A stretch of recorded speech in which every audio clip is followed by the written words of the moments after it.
It's indeed my pleasure to welcome you to this, our 15th annual Scholar Attitude Awards Luncheon. The 15 students that we will be representing today, or that we will be honoring today, represent everything that is right about education, interscholastic activities, and community involvement. They have demonstrated their abilities in the classroom, on the playing fields, and in their respective communities. And today is our chance to reward them for all that they have accomplished. And before I make a few remarks for the students, I want to recognize the parents who are with us today. You are to be commended as parents for the values that you have instilled in your sons and daughters, and we thank you for being role models to your children. Excuse me. To the school administrators and athletic directors that are in attendance, thank you for being the educational leaders in your school. Your role is so very important, and all too often you don't receive the recognition that you deserve. So would everyone please join me in a round of applause to thank these people for their efforts to lead our schools.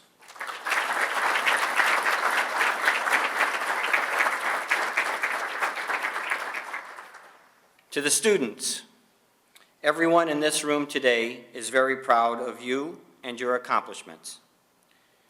You know, in a few short years, perhaps to the chagrin of your parents, you're going to have a day that is far more exciting than today.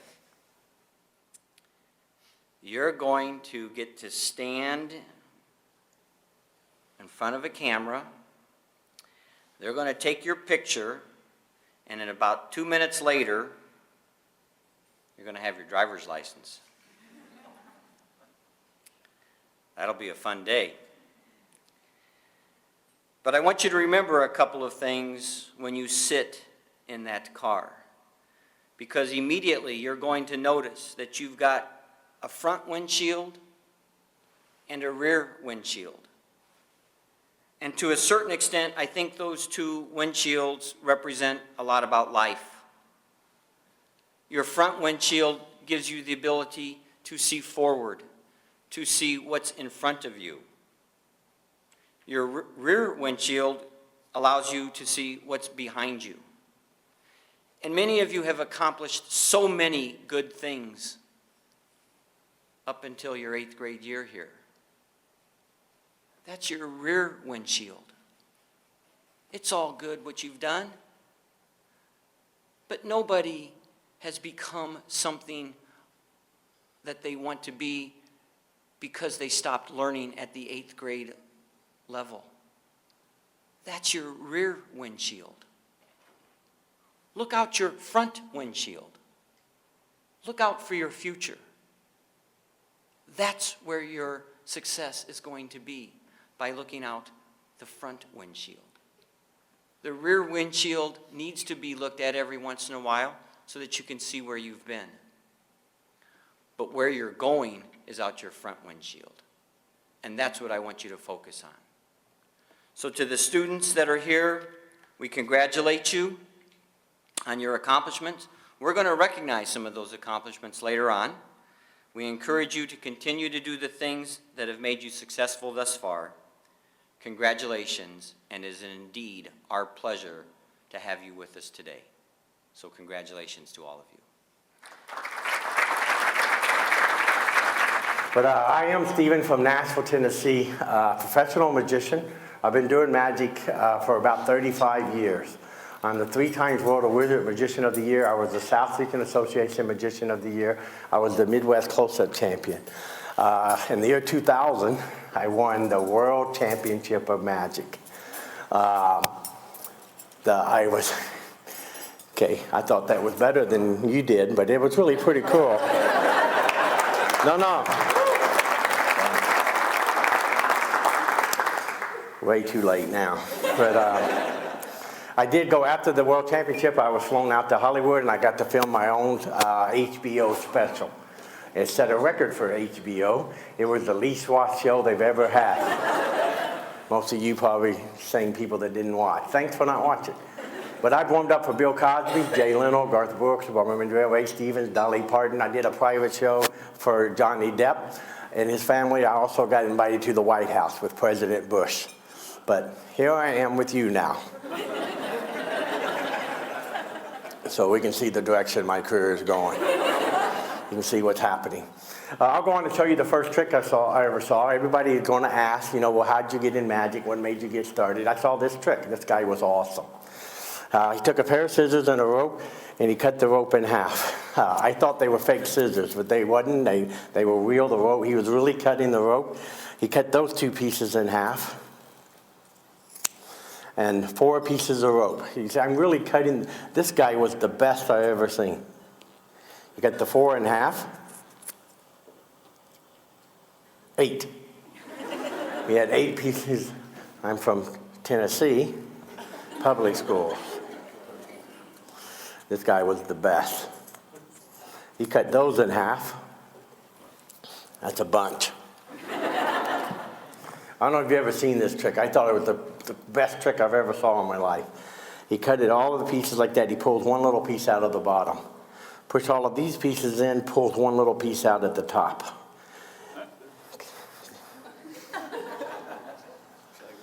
This may not work. It'll be a little shorter. But 1 piece at the top. He waves his hand and snaps his fingers, and those ropes go back together again. I think it's the coolest thing I've ever seen. And I'll be honest with you, I don't know how they do it. I don't have a clue. Y'all should get that guy sometimes. He is really good. I would get him.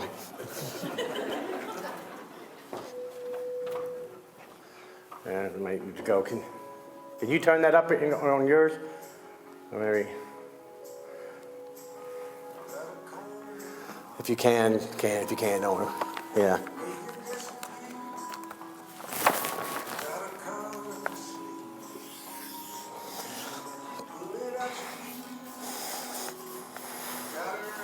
Ball.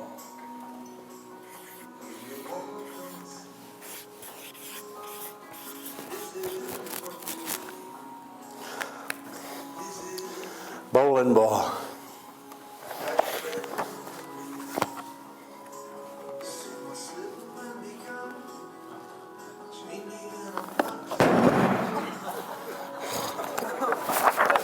It's a bowling ball. Bowling ball.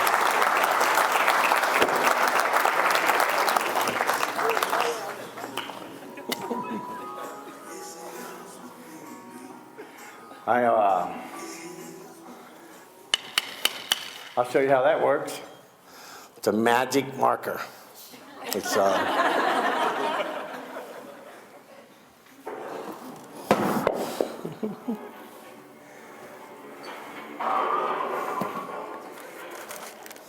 okay, I do really good tricks with money. It's one of my favorites. Look at that suit right there. You're saving a lot of money, aren't you? And I'm not making fun of your suit there. I go to garage sales. And I almost got that tie. That guy didn't have change for $1 and stuff. That's great. That's great. I do. What's the largest bill you got on you? You got like a 20? A 1. A 1? So the suit thing is just kind of it's not really, don't really mean a lot. That's it, a 1? Can I help you with it? No, not yet. All right, Steve, you got money. Not much, I'm married. A 20? Married? To see it. You got a 20? Wow. Let's let him see what 1 looks like. It's like your 1, but it's got a 2. Steve, I want you to sign your name on that bill, so I don't want to get it mixed up with the one he had. I went to the bank down the street, and they were giving pens away down there.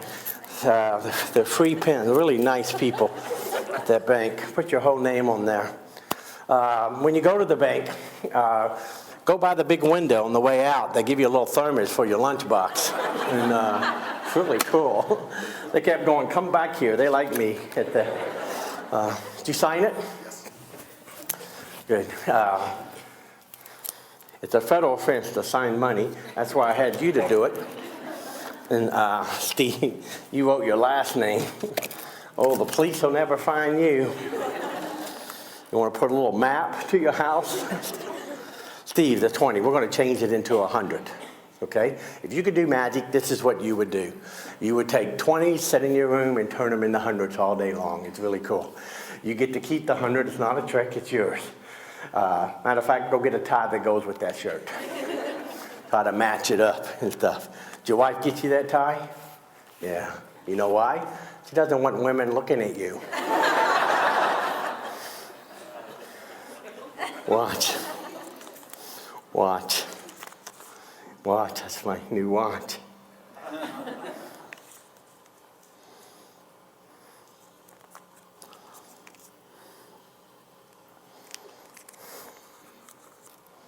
I don't know what that does. They do it on TV all the time. The little Chris Angel freak, he's always doing that.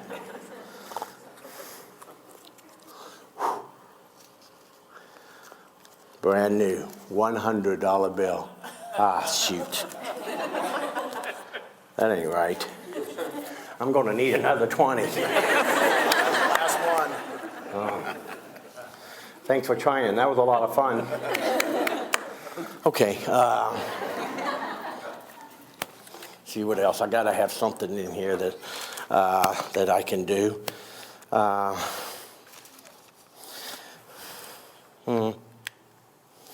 Yep, I don't have that. Okay, what was your name? Michael. Michael, let me be honest with you.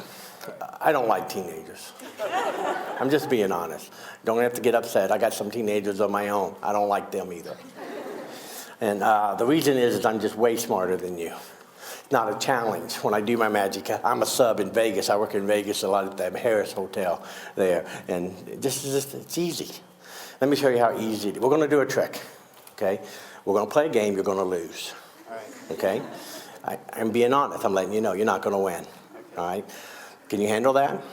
Okay. Don't cry or nothing. If you cry, everybody, they'll hate me. So you do it, win, lose, sit down like a man. I'm going to be honest with you. Some of these people are old. They're not going to remember your name.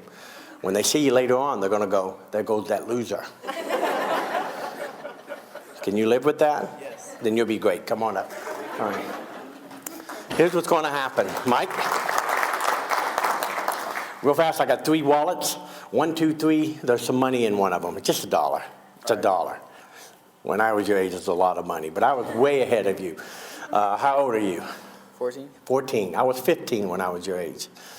Way ahead of you. I'm way ahead of you. But I know how your little pea brain works.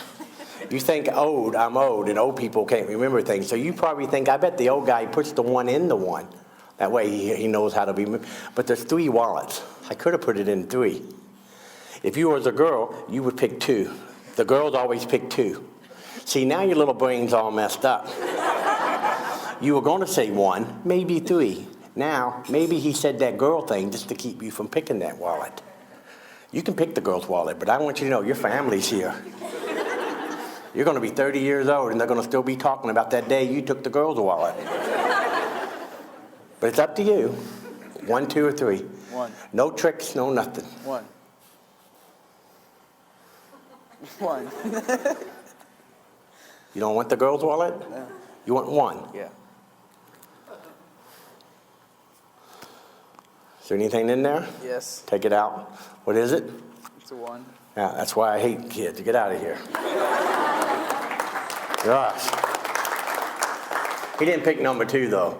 He was looking at it, but he didn't pick it. Let's see what's in number 2. Oh, there's a $10 bill in number 2. Let's try number 3. Oh, there's a 20. Does it have a name? Nope. This is mine. Okay, good. Not so cocky now, are you, Mike? A minute ago, he was all, hoo, hoo, hoo, I got the magician guy. Yeah. It's a smart aleck. Here's the first trick I ever learned as a kid. This is like the first really cool trick I figured out how to do myself. It's an illusion. It's fake. What it is you tear the paper up and put it all back together again. I don't really tear it. It just kind of looks like I'm tearing it. Let me go through the paper, try to find a word in here that you can remember. You want to remember as many different, Mike, you just look for a picture. Just find a picture. I want to make it easy. You, basketball. Can you say basket? That's two words. Ball. Ball. Just remember ball, Mike. Here we go. This is cool. I've seen this. First thing you do is try to make it look like you're ripping it. You don't want to really rip it. Okay, that's easy. Anybody can do that. Here's the hard part. Get it to sound like ripping. I make the noise out of my nose. Do it any way you want. I use my nose. I was in a school doing this the other day, and some kid came up to me. This is one of those little dumb, little stupid looking ones. And they're out there. You don't want to act like they're not. This kid, not too smart, said, "Stephen, I think you're really ripping the paper." His name was Michael. It was little Michael, and they were going, "He's just like Michael." Michael, here's my favorite part. Sometimes I like to pretend. I drop a piece.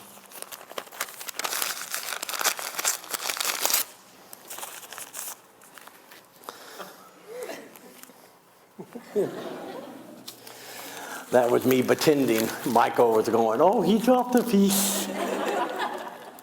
Keep an eye on the paper. I don't hide it. I don't cover it up. I don't spin around. I leave the pieces right here in front of you. All I have to do is blow on the paper. The whole paper goes right back together again. Hang on, Mike. Basketball.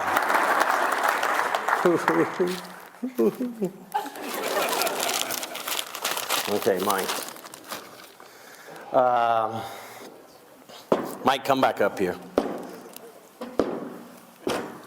It's not fair for me to make fun of you. We met before the show. I was showing you a little trick. You seemed a little slow. I don't know. You actually could be smarter than you look. I can tell. This is the black ball of intelligence. This measures how smart humans are. Okay? No, it's going to make you look. All you have to do is rub it on the side of your head. Now, if he does that, he's not very smart. That's okay. Hold it equal to your brain. What you're going to do is the bounce test. It's however high it bounces. The higher it bounces, the smarter the person. Mine was going this high. I'm not that smart. You want yours to bounce high. Let it go. The higher it goes, the better. Ooh. See this girl over here? She's laughing at you. I saw you. What was your name? Megan. You're the one that wrote Harry Potter was your favorite? Come on. I got to pick you. There was someone else that picked like Harry Potter, but you picked all, you said the book, movie, you picked them all. Like, oh, all right, Megan. I think it's great. Megan. And what's your last name? Curran. Okay, who cares? This is just Megan. This is Mike. I'm Megan. Hi. I like Mike. I used to have a dog named Mike. Little ugly dog. I'm just kidding. It was a hamster. I wouldn't name a dog Michael. There, Mike. Megan.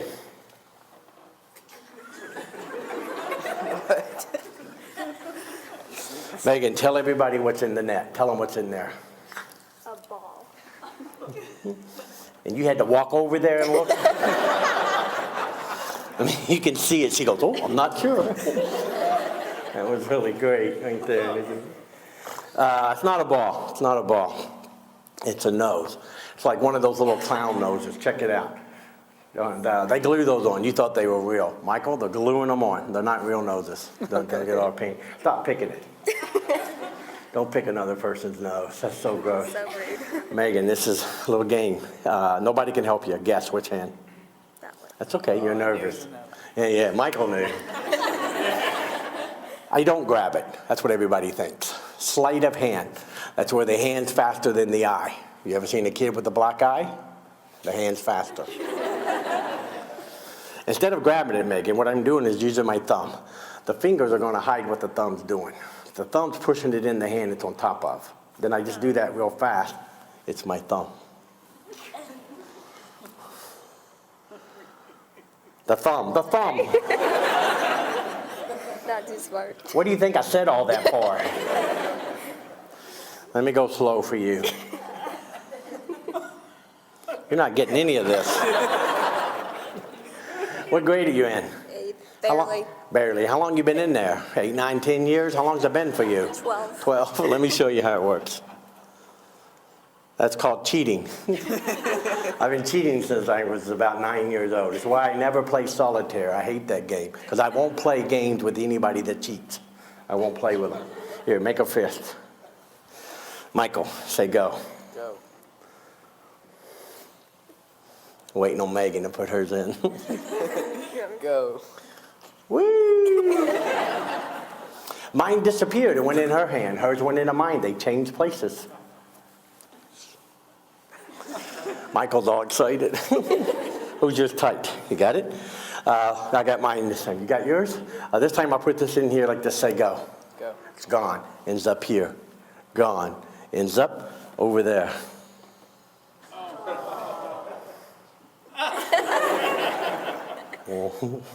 I know what happened. I told her to squeeze. She didn't squeeze tight. Tight. Hold it tight. This is fake. This looks like it's going in my hands. It's not going in my hands. I gave it to her. I gave it to her. This is killing you, isn't it, Michael?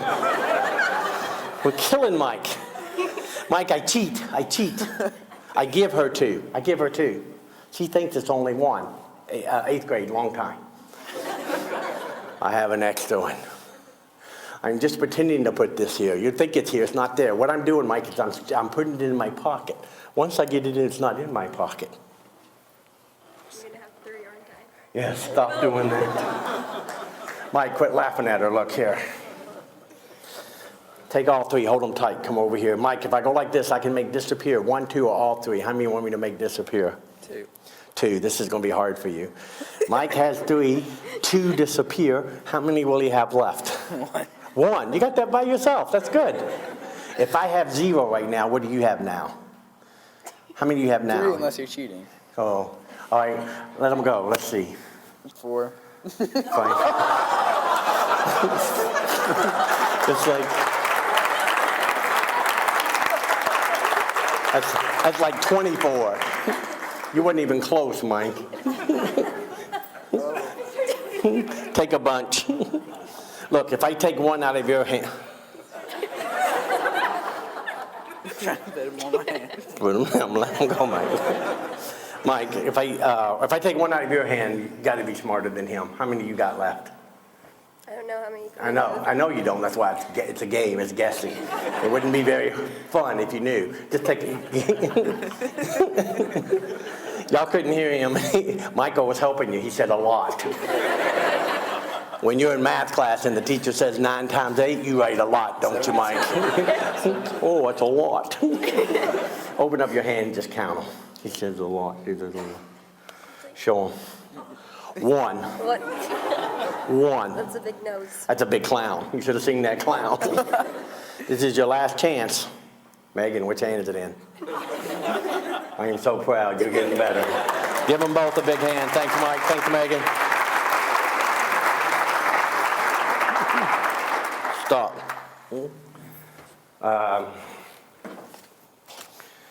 Yeah, great. Thank you. Come on up.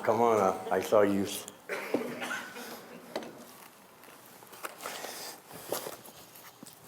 Yes, come on up. I got to make sure I see the name. Yeah, Kara, right? Wow, Kara, this is called the cup and ball game, okay? I don't know where it got its name. That's what they call it. Check it out. Pick it up. Make sure everything looks real. That's a silver war cup. A soldier could drink out of it or he just... It look real? Yeah, it's a replica. I couldn't afford the real one. Baseball was invented during the Civil War. We're going to play a little game. Drop the ball in the cup. Here's what they do. They would shake it up, then turn the cup upside down. The ball goes in your pocket. Sometimes when they do this, they would pretend and just turn the cup over real fast. But they leave it under the cup. You got to guess. Is it in my pocket? It's under the cup. when I did the World Championship, there was 28 people in the finals from all over the world. And there's certain categories you have to pick: cards, coins, and you have to do a little bit of everything, but you get some choices. And I was going to do, this was from the cups and balls. It's usually 3 cups and the balls. And it's one of the oldest tricks in Magic.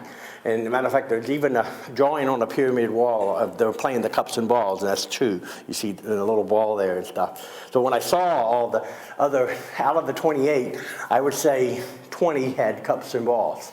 And so I knew that I wasn't going to, I would be lost in that group if I came out and did what I was going to do with the 3 cups and 3 balls. So just right there, I just started changing things up, actually in the room before the show, and it turned out it was a great idea. So I just went with one of the cups. But it makes it really easy for you when we're only playing with 1 cup. So here's what's going to happen. You just kind of guess. Is it under? Is it in my pocket? That's it. You ready? Here we go. Take your time. Under the cup or in the pocket. What do you think? In the cup. Oh, okay. You start off slow, and that's okay. You're nervous. And hold the ball. I'm just kidding.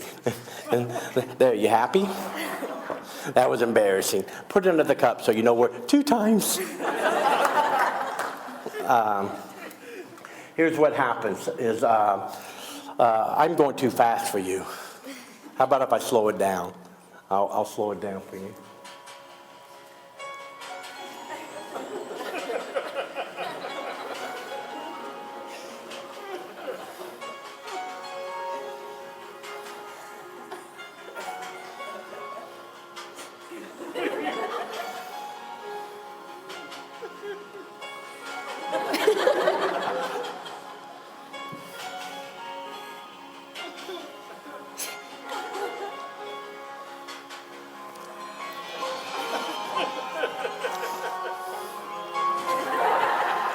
Did you get it? I knew if I found the right speed, you'd get it. Let me show you something. I'll show you, make it really neat. It's better if you bet money. You have any money? I know where I can get $1. Hang on.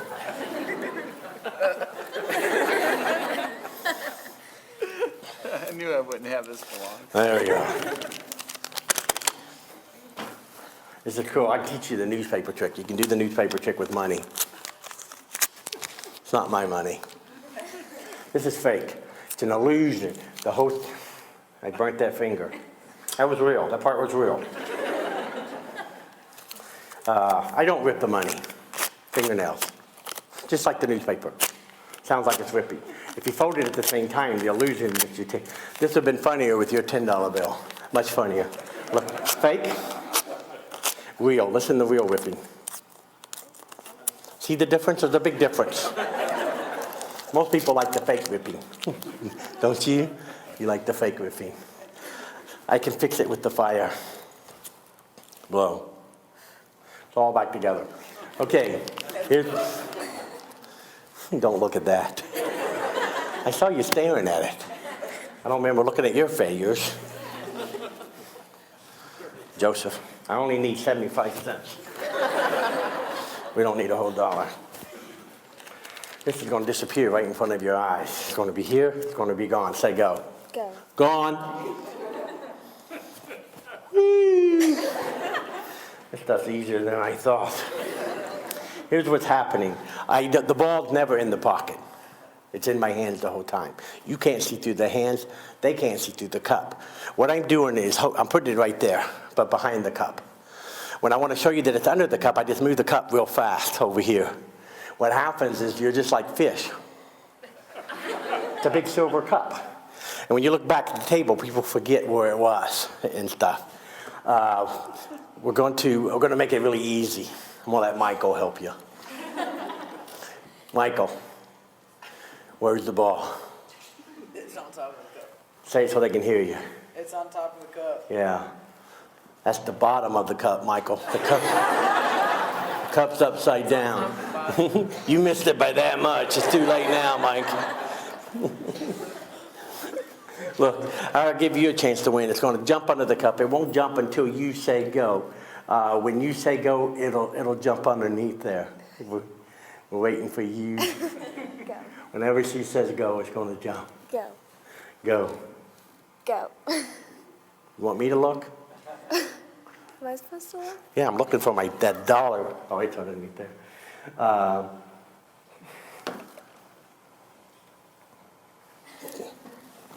You're too far from it, look.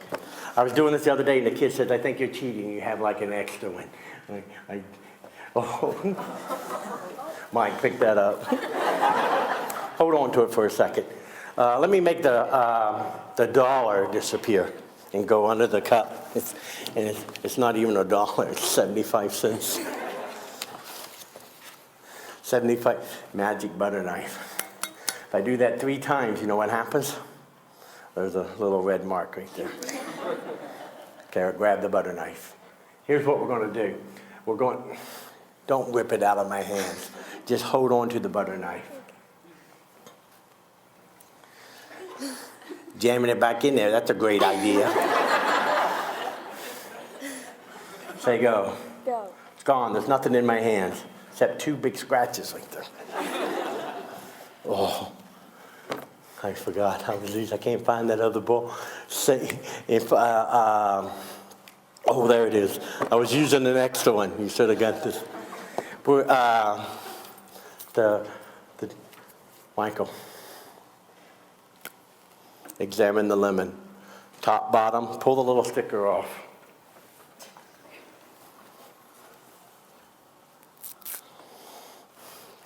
It looks good. No hose, anything is solid. Nothing's in my hands. Okay, if I do this, you know what happens? That lemon juice gets in those scratches and it burns.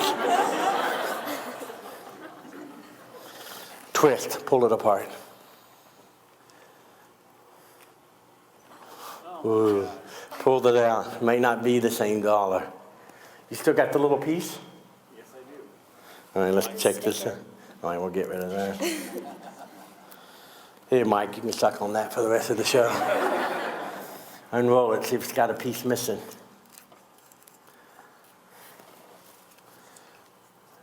What's the first letter there? D. 4, 5, 1, 1. That's the same number you got? D, 4511. Yes. It's the same dollar.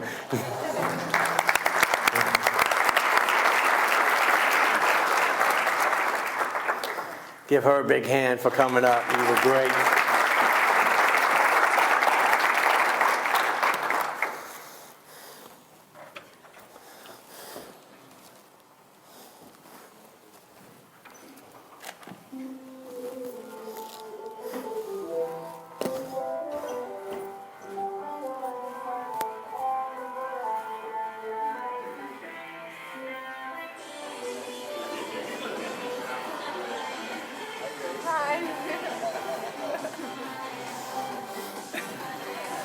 Give her a big hand.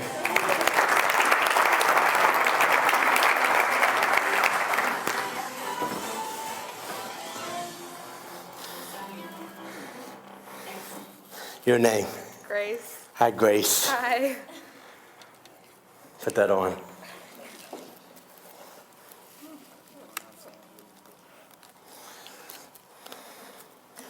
Grace.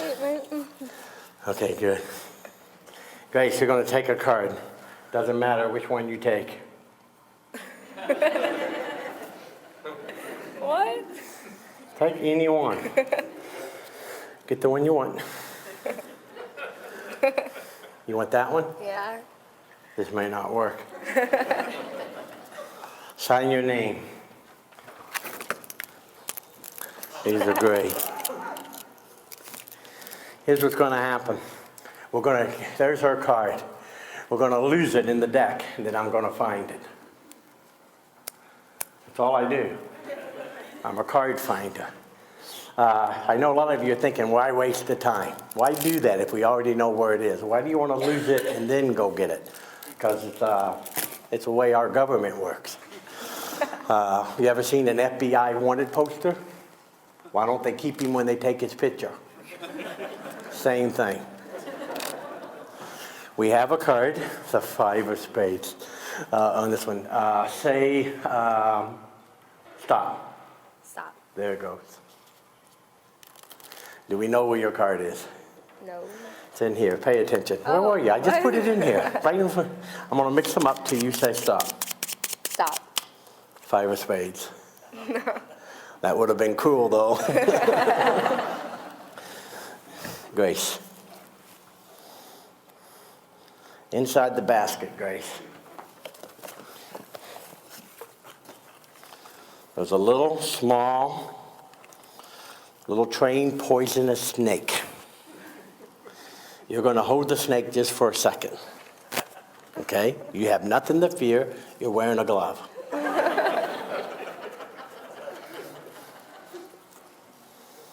Okay, there was a snake in there. You're going to wake it up, Grace. Here's what I want you to do. Use your glove hand. Be smart. Okay. Wave this over top of the basket about this high. And he'll see that, and that tells him it's time to do his trick. Then you say, 1, 2, 3, wake up, snake. He comes up out of the box, and he can smell the marker from you. I put marker on the snake's food, so he'll smell that, and he hasn't eaten since after Christmas. He's upset. So, but smelling all this chicken, he's really hungry. So he'll come out, smell the card with your name, bite it in his mouth. I do this myself, but I hate snakes. He's not going to bite you unless you got marker on your glove. Because you didn't get any marker on that glove, did you? Good luck with that. 1, 2, 3, wake up, snake. 1, 2, 3, wake up, snake.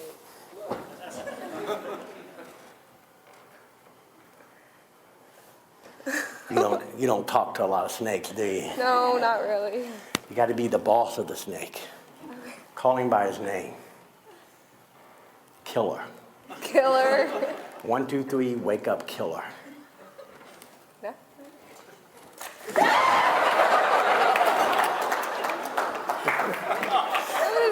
That was me. That was so cruel.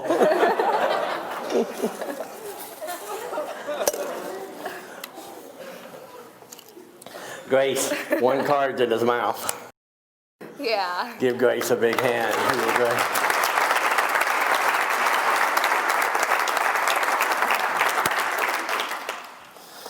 All right. Guys, let me just talk to you for a little bit. Hopefully I got one more trick I can show you to go. How I got involved. I mean, I've known Steve and for Inslee for a long time, and we've been great friends. And he's asked me to start doing this. Most of the time, I speak to high schools and colleges. I also speak a lot in the NFL and to a lot of the rookie teams that come in there and stuff. I just share a little bit about my life and stuff. Firstly, I want you to know. When I was a student, I would have never been where you guys are. I didn't have a chance to be where you are. I grew up in a very dysfunctional home. My youngest sister, she got pregnant when she was 14. She was a kid. She was just a kid. My parents made her marry the guy. He was 22 years old.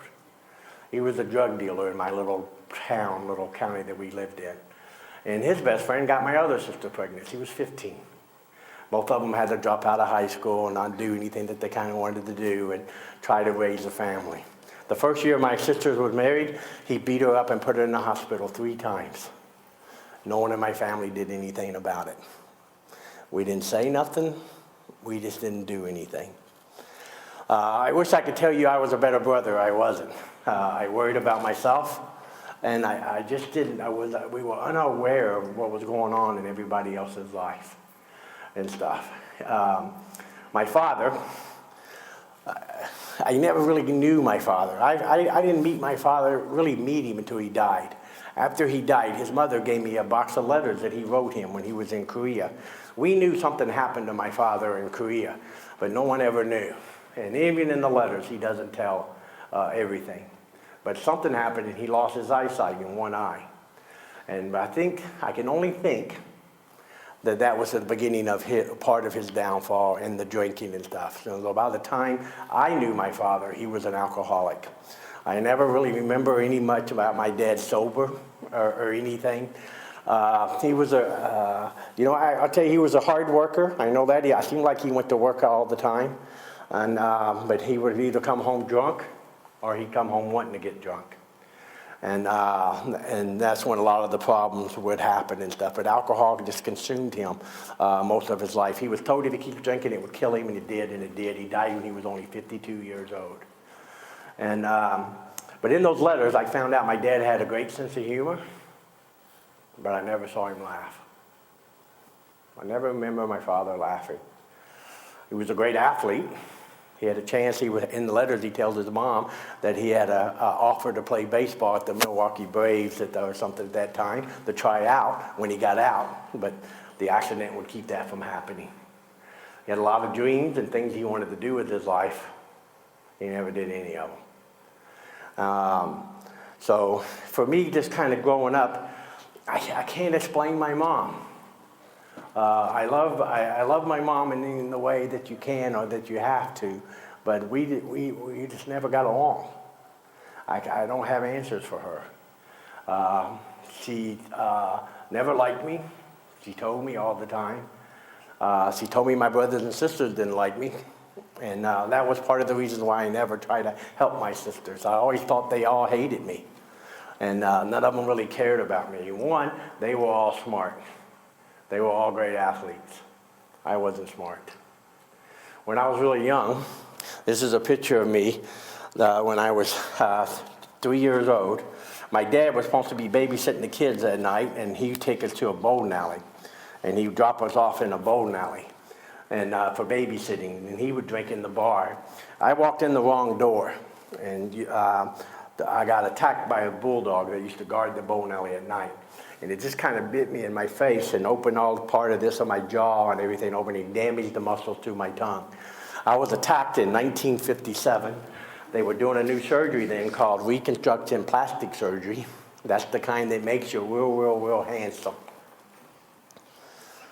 It worked. It's where they take skin from the other parts of your body and they rebuild your face. Most of my face is my butt. And I'm sorry, you got to look at it. It looks good. I got bad breath a lot, but it looks good. It looks good. But I went to Catholic schools, and we didn't have teachers like you. We were taught by nuns. If you don't know what a nun is, they have to be a woman. They have to be over 100 years old. They got to have like military training. But every day they used to make me read in class. I hated to read in class because the sounds I can't make. My tongue and mouth, it just doesn't do it. And I would mess it up. And when I did, all the kids would laugh and make fun of me and stuff. Also, I was left-handed. They didn't allow you to be left-handed. There was two reasons. One, it wasn't a left-handed world back then. There was no left-handed scissors and left-hand desks or anything. It was very hard to get athletic equipment left-handed. And they just said, this would be better for you. My mother told me I was cursed. There was another group of people that believed if you was left-handed, you were somehow cursed by the devil. And she used to always tell me that I was the one in the family that was cursed. And you could tell because of the hand. But I was not allowed to use my left hand in school. I was not allowed to use it at home. If you take away one person's hand and don't let them use it, it affects their speech. Just what I needed. I already talked funny. Now, because of the left-handed thing, I became a real bad stutterer. Have you ever seen a Catholic stutter?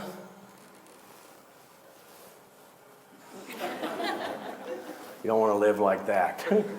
They put me in these classes called special ed. It's not what you have today. When I went to school, special ed was only resource or alternative school. Well, they put punks and thugs in there. They had to fail you to put you in special ed. I was failed in the 2nd grade because of my speech, and I was placed in special ed. I remember my first time in a gym, first time I had a male teacher that wasn't a nun. I was in the 3rd grade. And he asked me to throw a ball. And I remember in the gym class thinking if I throw it with my left hand, I can get it to him. But if I throw it with my right, I was afraid he might hit me with my left hand, so I threw it with my right hand. In front of all the kids, this teacher said, "You throw like a girl." I was embarrassed. Kids laughed at me all the time because of the way I talked. Now they're going to laugh at me because I throw like a girl. I made a decision in the 3rd grade. I wouldn't play sports. So sometimes I thought that was part of the reason why my mom didn't like me, because I wasn't that athlete or anything else. I was just too afraid to try something. And I'll be honest with you, when you're a kid, you don't see what we see now. I didn't look back and go, well, they probably shouldn't have done that. I look back and when I was a kid, I thought it was me.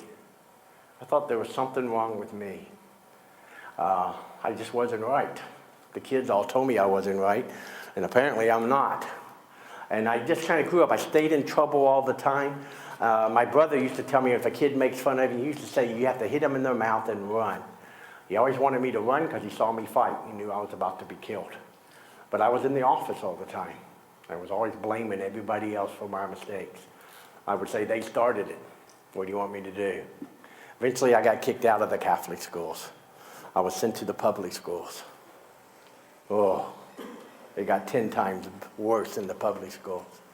And the public schools, they called my class the retard class.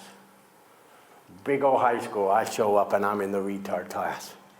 I had to walk down the halls and stuff. If I had a class down that, out these doors, we would have to walk out those doors. I'd have to walk around the whole stupid school. Because these football players used to stand out there and they on my way to class and they would say, here comes the retards. They would shove us in the lockers, they would shove us in the bathroom, they start fights. We go to the office, guess who got in trouble? It wasn't the football players, it was always us. It was always me. Every day in my school, I had to make choices. Do I want to fight?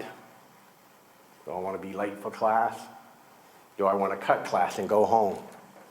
I hated my house. I hated to go home. But I hated my school just as much. I ended up, on my 18th birthday, I was still in school because I had failed. But when I got home, my mom had put all my clothes in a garbage bag. And she told me to leave and not come back. We just never got along. When I was young, she said I was the biggest mistake of her life. My own mother. So many times said, I wish you were never born. I wish you would just leave. And I ended up running away.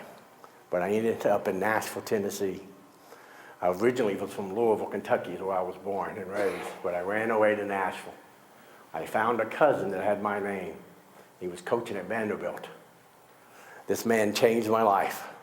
He allowed me to live with him. He made me do some things. I had to cut my hair. I had long hair. He made me take my earring now. He was saying, don't look like a freak. If you're going to look like a freak, you're just going to work with freaks. The second thing he said was, go to church.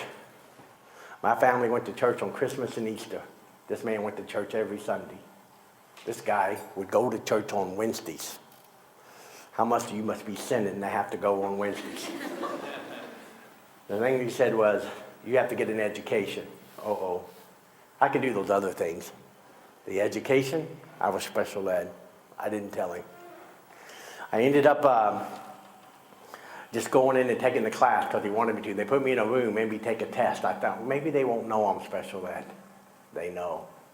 They told me I was on a 6th grade reading level. They told me I would never go to college. I was embarrassed. I did the dumbest thing I've ever done in my life. I decided to take my own life. I'll be honest with you. I wanted to hurt my parents. I wanted to hurt the kids that made fun of me. But I wanted out of life. I thought I was a mistake. I thought that something was wrong with me. I didn't think anybody would ever miss me. I didn't think my life would count for nothing. I was willing to walk away. I ended up in a rehab. When I was there, I lied to them. I didn't tell them the truth. I told them I did it because I wanted to go to school. That was a terrible lie to tell because they started helping me to go to school.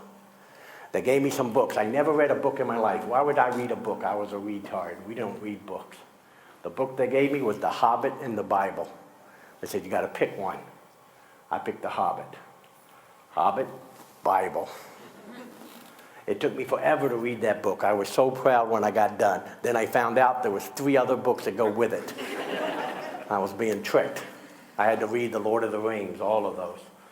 I did. I read the Bible too. When I was 25 years old, my cousin did something. I don't know how, but he got me into a college. He left Vanderbilt. He started coaching at Trevecca Nazarene College in Nashville, Tennessee, and he got me in. I don't know how. It was very difficult in the beginning. But one of my teachers realized that I knew the words to 100 songs. I could tell you every word to every song I liked, but I couldn't do my timetables. So she said, why don't you record your classes? So I would record my classes and just listen to make tapes. I put all my notes on tapes, and I would listen to them 1,000 times. He got the teachers to let me talk to them about my test because I can't spell. I'm still a terrible speller. When I get on the computer, even with that spell check, my computer goes, you have to get the first letter right. But I just was never very good at that. But I could tell them anything they wanted to know. Eventually, I did learn how to take tests. My last 2 years in college, I had 4.0s. I wasn't stupid. I thought I was. Because I believed all the stuff that everybody told me about myself. I started doing, and I'm going to go fast. Just so you know, my junior and senior year in school, one of the drama teachers that came in the special ed department, and they made everybody be in a play. And we didn't have a choice. We were just in the background. And during this play, they needed some kid to stand up front and they'd say this line, and they had to be in their underwear. It was like a big storm and knocked all of his clothes off or something. And none of the cool kids would do it. And this teacher looked at me and goes, Stephen, you're funny. I never knew I was funny. She just told me I was. And she said, would you get in your underwear? And I said, you bet I will. And she said, all you got to do is say this line. I go, I won't do it. Because I didn't want to talk out loud in front of people.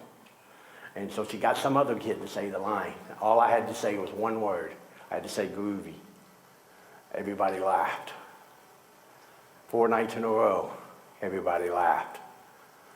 My senior year, the only reason why I went back to school was because I was the funny guy. Everybody remembered that I was funny. And that was what did it. So I always knew when I graduated school, I wanted to see if I could be funny. I wanted to go back to that time. I started working in comedy clubs. And one night, a beautiful woman came to my room and asked if she could stay with me. I told this woman I was married and happily married, and she said it didn't matter. She told me my wife would never know. Here's what she didn't know. I married the only girlfriend I ever had in my whole life. I met my wife in the 8th grade. I met my wife with a do you like me letter. Check yes or no. Those things work. I had to send like 17 of them out, but keep sending them, Mike, you'll get one. I came back from lunch and there was a note on my desk from a girl. And I knew it was from a girl because it was folded up in some little stupid triangle thing. I didn't know how to open it, I had to get scissors. And once I got it open, she said, yes, she liked me. Wow, my first girlfriend. I went with her for a year before I talked to her because I didn't want to spit on her. So I would just wave at her. When I was 16 years old, I stole an automobile. I wasn't a good kid. You know what? Kids are going to find people to talk to whether we have to. And males are going to hang out with males. And we need these things. And you want to know the truth? I couldn't talk to good kids. Good kids never talk to me. You walked by me in school like I was invisible. You never asked me my name. You never invited me to sit at your tables. I never got a part of your life. I was afraid of you. And I know a lot of times you walk in school and you're afraid of certain kids. You think they're punks and stuff. But so many of them, they don't know how to talk to you either. They're just afraid of you. I could never relate to you. I hung out with punks and thugs because they were the only ones that would ever talk to me. And when you hang out with them, you got to prove yourself. You got to do what they say to be a part of that group. So I stole a car. I got arrested. My parents come. My father's drunk. But they get me anyway. We get home, we get in a fight. There's a lot of fighting in my house. I grew up with fights all the time. This time, both of my parents beat me up so bad, I had to have surgery to fix what they did to me. I was 16. I called my girlfriend. In the middle of the night, she came over. And she stood up to my parents. I never seen anyone do that. And she got me the help I needed. That night in my house has made the hotels all of my life so simple. I've never had problems to tell people, how dare you ask me to betray my wife, someone that's been in my life since I was a kid. See, I don't know what to tell you because I'm not like you. I was never like you. But I can tell you a little bit about life. There's going to be good-looking people and people that you want to know when you get up in high school and stuff, and they're going to try to take away what you have. They're going to ask you to do stuff that you know in your heart is wrong. For one night of fun, you can throw away everything you've worked for so far. All the things that you've got and you've been blessed with can be taken away from you. Getting in an automobile with kids that you shouldn't be, somebody's been drinking, doing any of this. There's so many things that people try to do. You can't let it happen to you.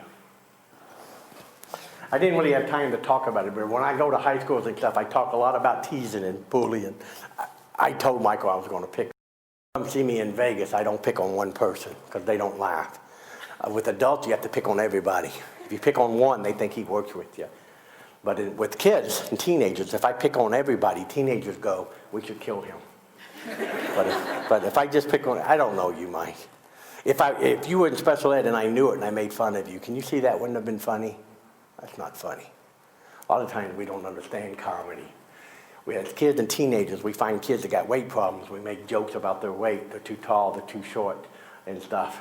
And we think that's all comedy and stuff. You know, like the kids that called us retards. I think they thought that they somehow felt better by name calling. I understand that we have to joke around, but you got to look out when there's truth in your jokes. It's got to be a punchline to it. It's got to be an exaggeration. I had to grow up, Mike. I wouldn't be doing what I'm doing if I didn't eventually learn to do what Mike did. He knew that you guys would laugh at him, yet he agreed to it. We all have to learn to laugh at ourselves sometimes.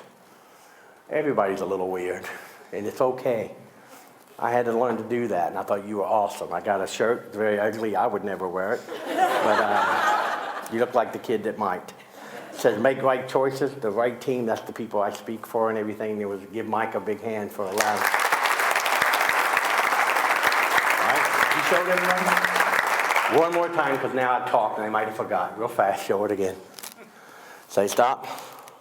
Stop. Put it back. Mix them up.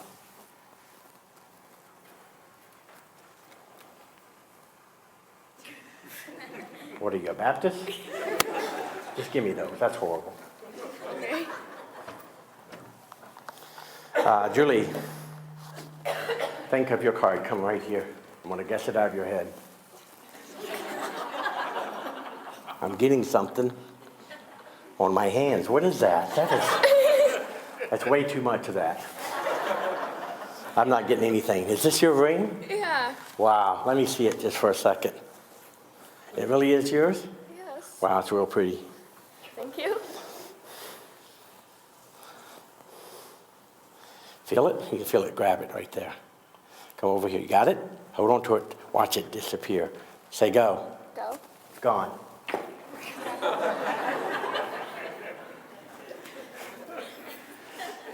Did you hear it disappearing? I heard it disappearing. Where'd you get that ring? Who gave it to you? My mother. Oh, she here? Yes. Ooh. I didn't throw you a ring. That'd be mean. I threw a quarter. Here's your ring. Ah, shoot. I got this from my mother. It's a magic quarter. She said, put it underneath your pillow. When you wake up, it'll be a tooth. She drinks a lot. Now, you can keep that or trade for what's under that curtain right there. You want to trade? I don't know. Pull it off. If you trade, you're going to get a new ring. What? Put your money in. Turn it. Take it out. Might want to put your hand underneath there. How long has it been since you bought one or something out of it? Open it up. Inside here is her ring. Is that a ring? Nope. What is that? $20. No way. Does it have a name? Yes. What does it say? Steve, we found your 20. That was fantastic. Trade you. Good. I needed this. I got another show in November. All right, another quarter.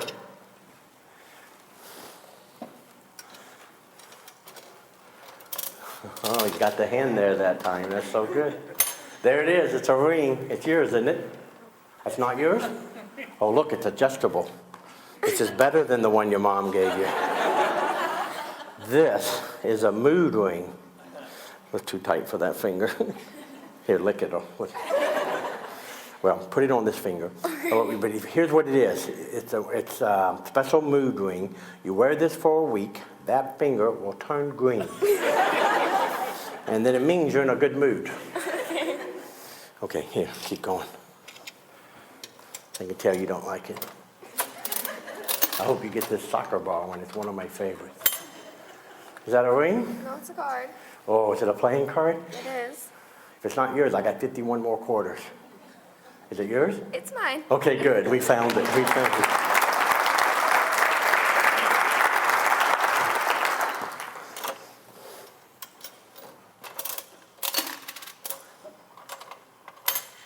Is it a ring? Yeah. Does it look like yours? Yes. It looks just like yours? Yes. Wow, we know where your mom got it now, don't we? Thanks, Julie.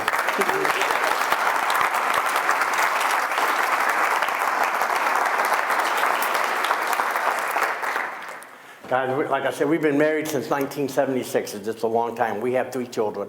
We wanted to have 2 kids, but we thought we might accidentally kill the first one. So we had an extra one. My oldest son is Nate Bargatze. Nate is a stand-up comic in New York. He was on Conan last week. He's going to be on Jimmy Fallon next week. He has his own Comedy Central special. It's clean. You can play it in church. I'm very proud of him that he went that way. And that's the one. He has a new album out you can download, Nate Bargatze. Stephen, go to Magic of Stephen. You can get to him. It's called Yelled At by a Clown. As a kid. Okay. My other son's a missionary in Uganda. He has 3 little girls, Esther, Grace, and Dia, and Maya. I almost threw my life away. Because when you're a kid, you just don't see. I mean, you're sitting there and you're just eating, you don't know. You don't have any idea what's in your future and what you can do with your life if you just do make right choices. I had no idea that I'd have grandchildren. Unbelievable. My daughter was a cheerleader in college. She got a scholarship to be a cheerleader. 2 months before she went to her first class in college, she came home and she was pregnant. And she said, "Dad, I made a mistake. We need to talk." I thought she lost her books. I was way off. It was by some guy that was taking advantage of some girls in a youth group and stuff, and she had gotten pregnant, and he wasn't going to be around. He's a jerk, and he kind of just left her, and she was going to lose her scholarship and drop out and have to take care of this kid. And I won't tell you, it didn't hurt. I was so afraid that maybe I was a little like my father, that I didn't have enough love in them for her to see it, that she needed to go somewhere else, and it hurt me. But I'll tell you what I told my daughter. I said, "Don't call your baby a mistake. Not now, not never. We will never call that child a mistake." His name is Caleb. He is so far from a mistake. He's one of the greatest things that's ever happened to our family. He's an awesome little boy. You're not a mistake. It's not a mistake that you're here. You got to take advantage of this situation and the things and the talent that you have and go out and make a difference in other people's lives. We came here today to enjoy, and we're going to honor you in a very special way. Not a lot of kids are not being honored like you. But I just really challenge you to go back and don't make this night just that all about you. It's about what can you do and how you can make a difference. I saw them tearing a building down, a gang of men in my hometown. With a heave and a hoe and a yes, yes, yell, they swung a beam, a side wall fell. I asked the foreman, "Are these men skilled like the kind you'd use if you had to build?" He laughed and said, "Oh no, indeed, it's the most common labor. That's all I need. I can destroy in a day or two what it would take a builder 10 years to do." So I asked myself as I went my way, which of these roles am I going to play? Am I someone that tears down, as I make my way carelessly around? Or can I be someone that builds with care so that my family, my friends, my school can be better off that I was there?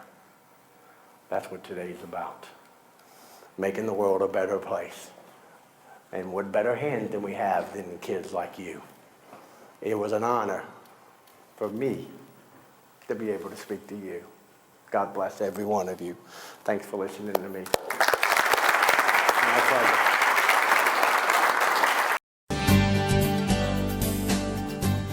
As a student at Big Hollow Middle School located in Ingleside, John Schmidt has been an active member of wrestling and track and field teams, running club, and spelling bee. His athletic abilities have been commended with several awards, such as the 2011 Boys Track and Field Most Outstanding 6th Grader, the 2012 Boys Track and Field Most Outstanding 7th Grader, and the 2012 Most Improved Wrestler. Outside of school, John has also enjoyed participating in Boy Scouts of America and the Grant Township Area Athletics Association baseball team. Upon entering high school, John wishes to continue to participate in sports, especially cross country, in which he competitively aims to beat his father's best times in the sport. If asked about what he finds to be one of the most significant characteristics for any student athlete to have, John would reply with sportsmanship, as he states in his Scholar Attitude Award application. He says, "It does not matter about winning or losing as long as you're having fun." It is clear from the comments of John's teachers that he extends good character and attitude into the classroom as well. They consistently express how much of a pleasure he is to have in class and praise his conscientious classroom behavior. Maintaining a current 4.0 grade point average, John is a regular on the honor roll and has also received both the Student of the Month Award and the Character Counts Award. As a recipient of the 2013 Scholar Attitude Award from Board of Directors Division A, John aspires to be the next great inventor like Thomas Edison and would love to enhance our way of living with an awesome technological advancement.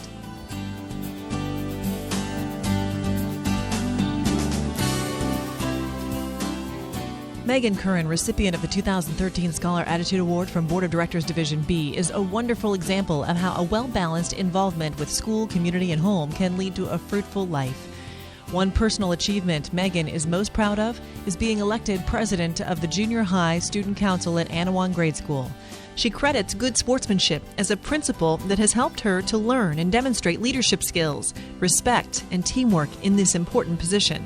Megan also plays clarinet in the band and has participated in a variety of sports, clubs, and special performances. Some of her achievements in these activities include winning first place at a band contest, being a two-time winner of the class Geography Bee, and winning the Artist of the Week award.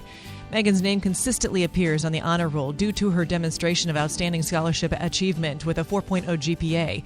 And she even finds time for extracurricular activities such as babysitting and volunteering for Vacation Bible School and the American Red Cross Blood Drive. When it comes to family, Megan acknowledges the positive influence that her loved ones have had on her. She most admires her grandpa, whose genuine desire to help others, dedication to attending her special events, and lessons on respecting others makes her proud. Also, it is her older brother's experience with being deaf in one ear that has inspired her to become a doctor of audiology in the future. Megan's vision for a better world centers around girl power. As she explains in her Scholar Attitude Award application, she says, "When girls feel beautiful, they walk a little taller with their heads held higher. They feel that they can conquer the world. Every girl should be able to wake up in the morning feeling beautiful and like they can accomplish anything they set their minds to." With John today are his parents, Louis and Myra Schmidt, and the principal of Ingleside Big Hollow, Mr. Bill Schufreiter. John, the two IESA activities in which you have participated this year, wrestling and track and field, and particularly distance running, are two of the more demanding sports in which athletes can participate. In order to be successful in each of those sports, it's going to require tremendous discipline and dedication. Those two sports challenge the participant like no other. The only way to get better is to work hard and test your body to limits that are oftentimes uncomfortable. Yet after that workout, after that hard run, after that practice, there is always that feeling of satisfaction that you did it and that you will be better because of it. The person you most admire, Thomas Edison, faced many challenges as an inventor. You are going to be challenged a great deal the rest of your life, in school, in sports, and in your chosen profession. Embrace those challenges, continue to work hard, and you will be successful in all of your endeavors. Congratulations on winning this award. And with Megan today are her parents, Kevin and Karen Curran, and the principal of Anawan Grade School, Mr. Wayne Brow. Megan, as president of your school's student council, you are beginning to learn leadership skills that will help you throughout your career, whether that career is in the music field or perhaps in the field of pediatric audiology. The foundation of your success and leadership will be directly related to what you have accomplished so far. I caution you, though, not to let your accomplishments to date prevent you from doing even more. If you truly have a dream to become a doctor of audiology, then you will need to work and study more than you can comprehend. There's a strong correlation between hard work and success. Most things that make one successful are a direct result of the amount of work that is put forth. Do the extra work. Do the extra studies. Do the extra internship so that you can help those who are not as fortunate as others, and you can fulfill your dream. Congratulations to you on all that you have accomplished. Ladies and gentlemen, representing Divisions A and B, please extend your congratulations to John Schmidt and Megan Curran.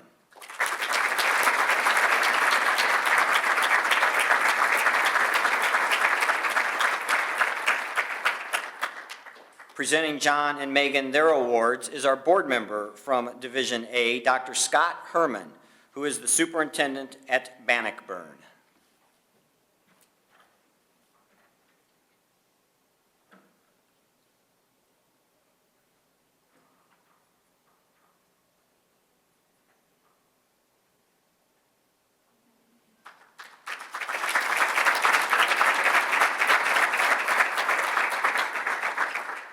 Presenting Megan her award will also be Dr. Herman, as our board member from Division B, Mr. Joe Burrish, who's the superintendent at Anawan, was not able to join us today.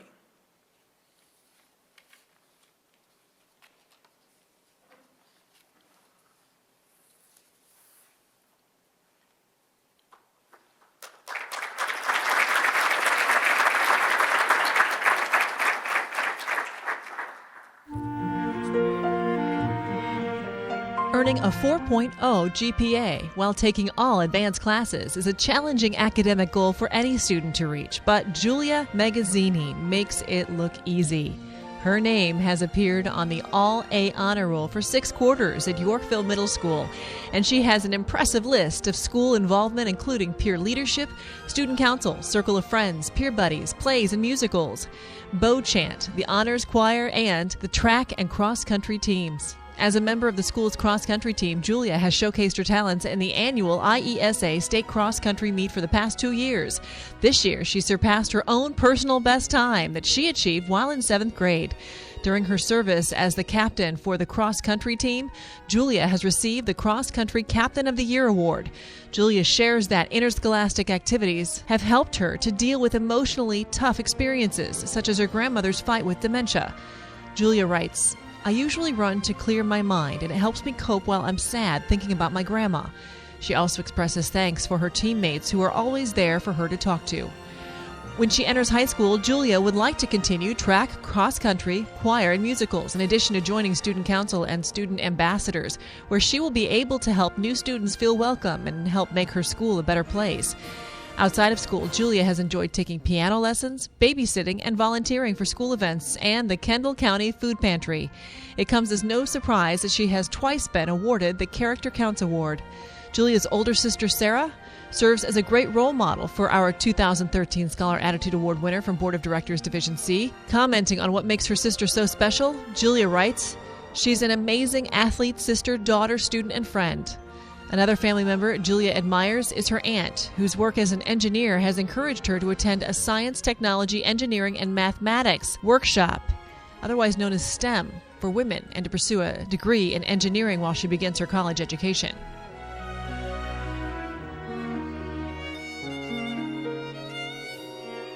Julia Chione has had an eventful experience as a student at Frankfort Hickory Creek Middle School. Drama club, track and field, serving as co-captain for the 2012 cheerleading team, FCA, club volleyball, and travel softball are all interscholastic activities with which she has been involved. Julia has been listed on the High Honor Roll every quarter and has also been a participant in the Everest program for gifted students. After school, she has even served her community as a church volunteer and babysitter and has deservingly received PAWS awards for citizenship, fairness, and responsibility. Julia's participation with the activities that she loves was interrupted when she had to have a tumor removed and spent 6 weeks receiving radiation treatment. During this time, Julia attests that her faith allowed her to stay strong not only for herself, but for her loved ones as well. Persevering through treatment, Julia had to miss school on some days and began to fall behind in her schoolwork. But determined to maintain a good attitude and outstanding student record, Julia has been able to achieve a 3.8 grade point average and legitimize her title as the 2013 Scholar Attitude Award winner for Board of Directors Division D. At a young age, Julia's actions and character have already served as an inspirational model for many people, and she desires to continue to help others reach their fullest potential with her future endeavors. When she becomes a high school student, Julia would like to become a member of student government and Best Buddies, where she can improve the social atmosphere of her school and help her peers with special needs become active participants in the school community. Beyond high school, Julia wants to extend her heart and hand to ailing children by working as a pediatric nurse and serving as an ambassador, striving to raise awareness about the various examples of child abuse that exist in our world today.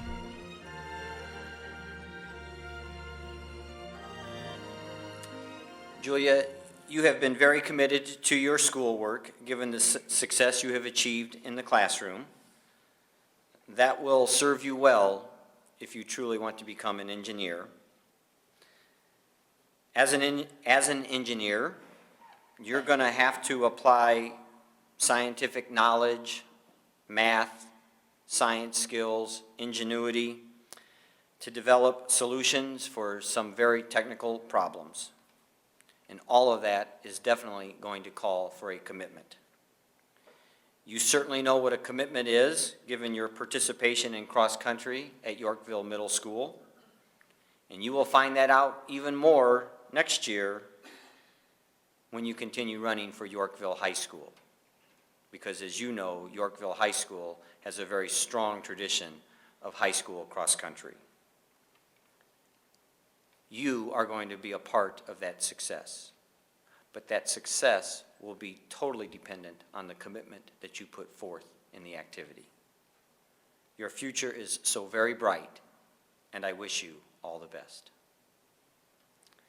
And with Julia Chione today are her parents, Carlos and Jennifer Chione, the principal at Hickory Creek Middle School, Dr. Kevin Suchinski, and the assistant principal, April Mahey.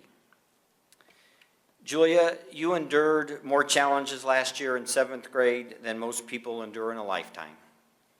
To have a tumor removed and receive radiation therapy while maintaining a positive attitude, participating on your school's track team, continuing to excel in the classroom, is proof positive that you are a role model for your fellow students. It would have been easy for you to take on a different attitude, but you chose to take on a positive one to not only allow you to heal, but to show others that most anything can be accomplished with the right attitude. It's that kind of attitude and personality that will allow you to succeed if you do indeed become a pediatric nurse, as you indicated you would like to on your application. Nurses are special people, and the compassion that you can show your patients will be extraordinary. Congratulations on your award today, and we all wish you the very best and continued good health. Ladies and gentlemen, representing Divisions C and D, here are Julia Magazzini and Julia Chione.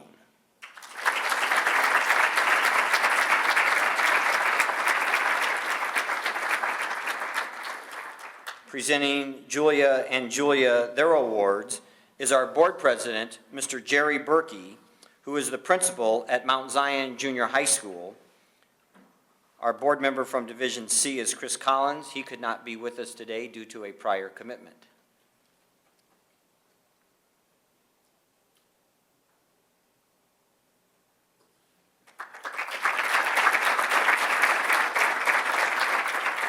And Mr. Berkey will also present Julia Chione with her award as our board member from Division D, Mrs. Paula Cerilius, principal at Laraway, called just this morning indicating that she was not going to be able to attend.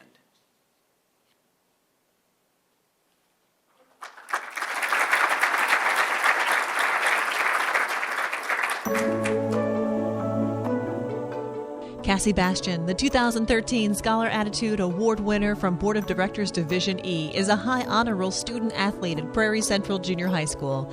As a two-time recipient of both the Most Valuable Person and Athlete of the Week awards for volleyball and softball, you can tell that Cassie is serious about her sports. She was even awarded the prestigious Presidential Physical Fitness Award for her outstanding athletic abilities. Cassie loves school and excels in the classroom, especially in English and literature. But even when she encounters those subjects that seem tougher than others, she perseveres. When she began to struggle with math, Cassie pushed forward, realizing both a desire to perform at her best and a responsibility to remain accountable to her softball team members and fellow student council members. Her position as the social director for Student Council is exciting because it allows her to be a part of something bigger. As an influential community member, Cassie spends time collecting and packaging donations and serving as landscaper and gardener as she takes care of her neighbor's curb appeal when she is away. In high school, Cassie would like to be a member of the Future Career and Community Leaders of America program. At a young age, Cassie is already interested in relevant issues such as the invasiveness of media coverage on major events. What she views as a lack of respect for people's private lives in the media inspires Cassie to be compassionate and to assert that, quote, acceptance is important because everyone messes up, unquote. Cassie's father has influenced her thoughts here in a positive way. Speaking about her super dad, as Cassie calls him, she writes, "My dad gives everyone a chance. He never judges a book by its cover." Cassie plans to continue caring for others by pursuing a master's degree and PhD in psychology, which will allow her to talk with people about their problems and difficult issues with which they may need help.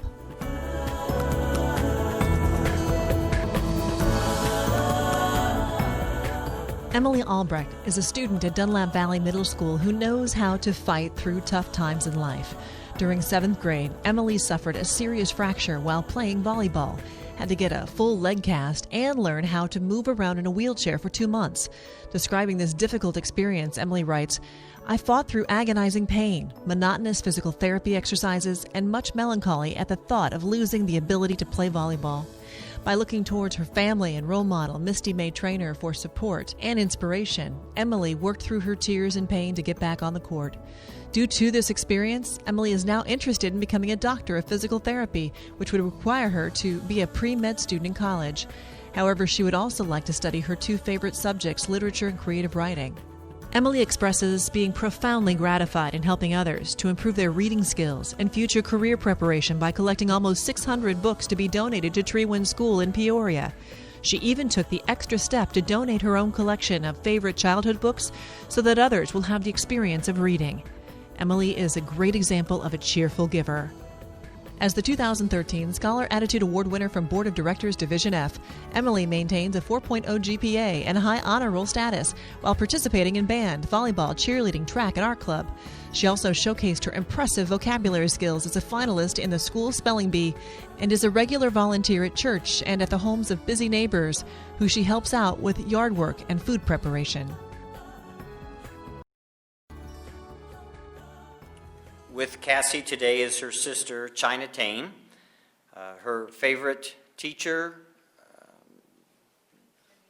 Janita Vogel, and the Dean of Students at Forest Prairie Central, Mr. Mike Wolf. Cassie, when the planning for this award was first developed 15 years ago, you were the exact type of student who we thought would win an award of this type. We wanted someone who would excel in the classroom, someone who participated in school activities and yet could still find the time to volunteer within their given community. It's no wonder our judges selected you as the division winner. You've achieved high honors in both the 7th and 8th grades. You've been a member of numerous sports teams. You've been involved in band, choir, speech, and student council. You volunteer at the food pantry and many other activities just simply too numerous to mention. And my only question to you is, where in the world do you find time to just be Cassie? But the truth is your involvement in all of those activities is what has made you successful thus far. You've excelled and done so much because you care. It's that care and compassion that will help you be successful should you enter the psychiatric field as you hope to do. Continue to work hard, continue to stay involved, and you will be successful in all that you do. Congratulations on winning this award. And with Emily today are her parents, Jeff and Kelly Albrecht, and the principal at Dunlap Valley Middle School, Mr. Jason Holmes. Emily, the knee injury that you sustained as a 7th grader was not something that you would hope would happen. As was mentioned in the video, you were in a cast from your hip to your ankle for 6 weeks, and you spent 2 months in a wheelchair. And yet, somehow, through all of that physical therapy, through all the pain, and through the tears, you persevered. And that perseverance will pay off big dividends as you continue on through life. And you know, you don't have to look any farther than our guest speaker today to see what perseverance can do. Stephen had countless times that he could have quit and given up, but he too persevered and has taken an obstacle that was a part of his life and now is using it in a way to help others. And that's what I hope you will do too. You want to work in the field of physical therapy. You will have tremendous opportunities to help others, and you will be able to relate because of what you've been through. You will be taking a negative and turning it into a positive. Continue to work hard, turn life's lemons into lemonade whenever you can, and continue to do the things that have made you successful thus far. Congratulations on receiving your award. Ladies and gentlemen, representing Divisions E and F, please welcome Cassie Bastian and Emily Albrecht.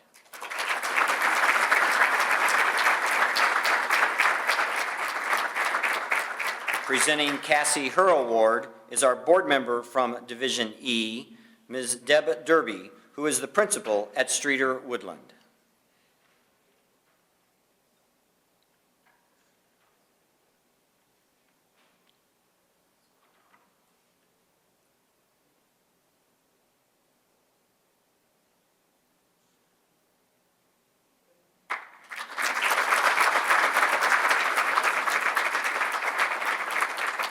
And presenting Emily her award will be our board member from Division F, Mr. Tony Frost, who's the principal at Elmwood Grade School.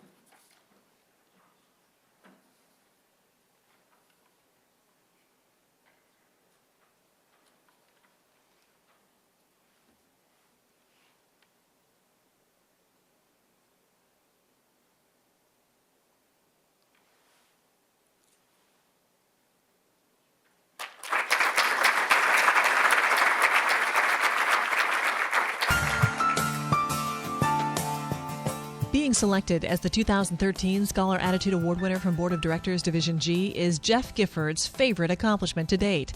As a student at John L. Nash Middle School in Clifton, Jeff has achieved a 4.0 GPA and a high honor roll status with accelerated math classes, but he is not ready to stop there. Finding strength in growth, Jeff insists, quote, "I work on improving myself every day, and I strive to be a role model in my thoughts, words, and actions," unquote. At home, Jeff strives to lead by example for his 7 brothers and 1 sister, but in many ways, his siblings also help set positive examples for Jeff to follow himself. Jeff acknowledges that his younger sister, Allison, who was diagnosed with trisomy 21 and a heart defect, has significantly inspired him to be a better person. Jeff writes, "Even though my sister Allison is a child born with special needs and requires many medical appointments and therapies, she never seems to complain, and she brings joy to everyone that meets her." This is the type of person that Jeff strives to be on a daily basis. Jeff has been able to build strong relationships with his peers and team members who help him get through difficult times, and has even been asked by adults at school to serve as a peer leader for his schoolmates. Jeff takes pride in his role as student leader and extends it to every organization that he participates in, including baseball, basketball, beta club, band, and jazz band, as well as volunteer work and awareness walks, which he participates in to honor Allison.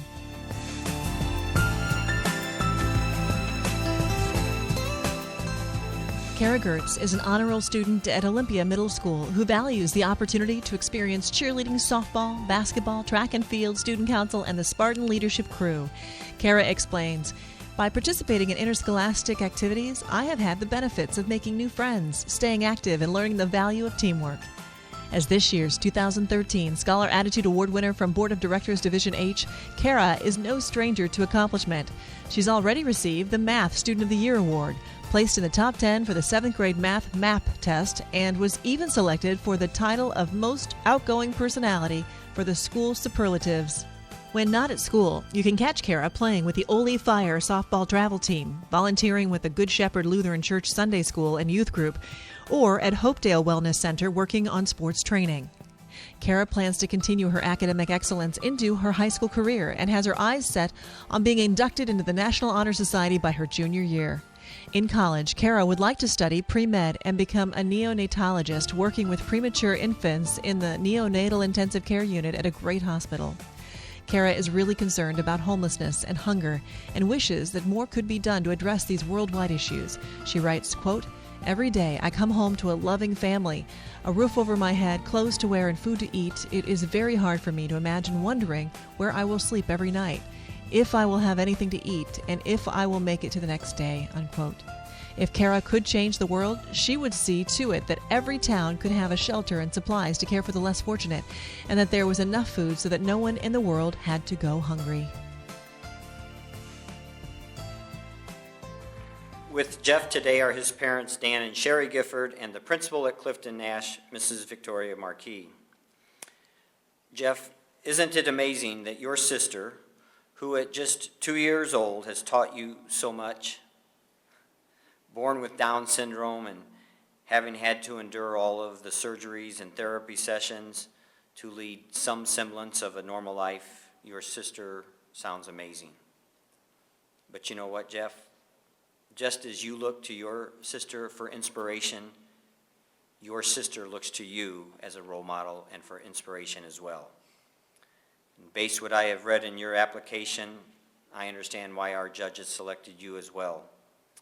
The 6 pillars of character that you mentioned, trustworthiness, respect, responsibilities, fairness, caring, and citizenship, those are words that describe you. And your sister recognizes those even at her age. So do your fellow students and your teachers. And whether you are participating on the baseball field or in the band room or on the basketball court, always lead it by example, just as you have done for your sister. Congratulations on winning this award. And with Kara today are her parents, Eric and Tammy Gertz, and the principal at Stanford Olympia, Mr. Andy Walsh.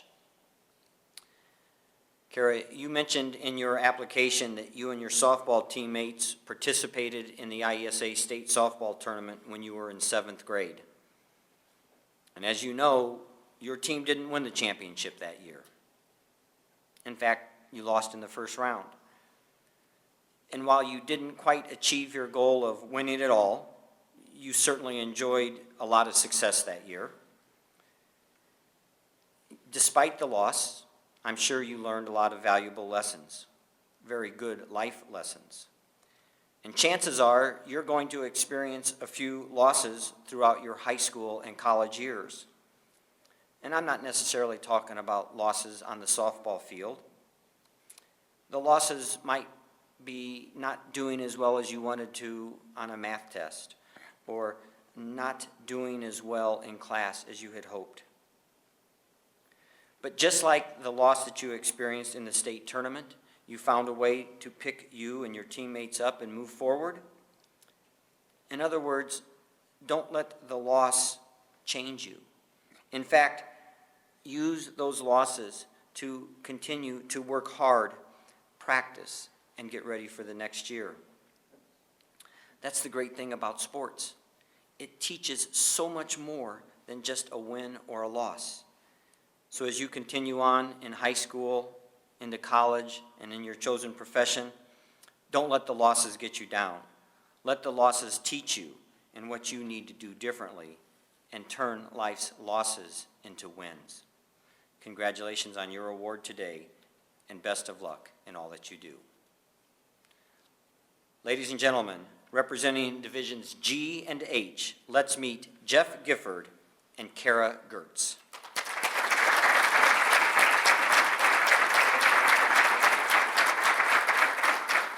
Presenting Jeff his award will be our board member from Division G, Mr. Kenny Lee, who is the superintendent of the Watseka School District.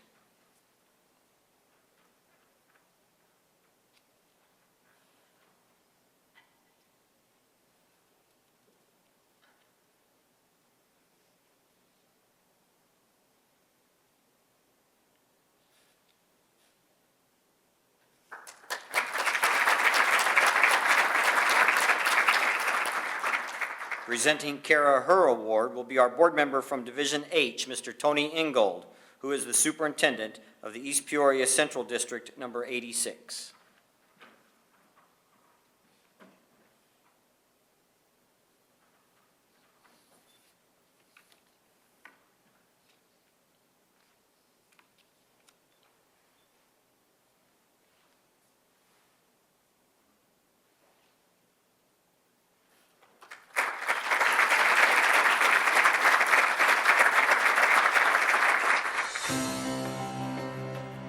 Since the age of 10, Grace Konchek has wanted to be a pediatrician and has been planning to attend one of the best pre-medical programs at either Stanford or Johns Hopkins. As an 8th grader at West Lincoln Broadwell School in Lincoln, Grace has made her mark. With a long list of academic and interscholastic achievements ranging from 6 first-place rankings in band, solo, and ensemble to Math, Speed, and Accuracy Award, Grace demonstrates excellence in everything that she does. If you asked Grace where she gets her inspiration from, she would speak about her mother, whom she praises for her dedication to providing structure for her children and helping to take care of Grace's great-grandmother. Grace believes that being an active member in sports and academic clubs, that she has been able to develop in leadership, teamwork, humility, organization, and hard work. It is with these skills that Grace, the 2013 Scholar Attitude Award winner from Board of Directors Division I, was able to work through the challenges that came with the transition to junior high school. Not only has Grace established herself as a local community member, but a global citizen. Thinking of how she could improve the realities of others in the world, she writes, "Living in the United States, we are blessed with so many opportunities. If I could change one thing in the world, I would provide all of these opportunities to children of other countries who may never have a chance at a good education or a successful job."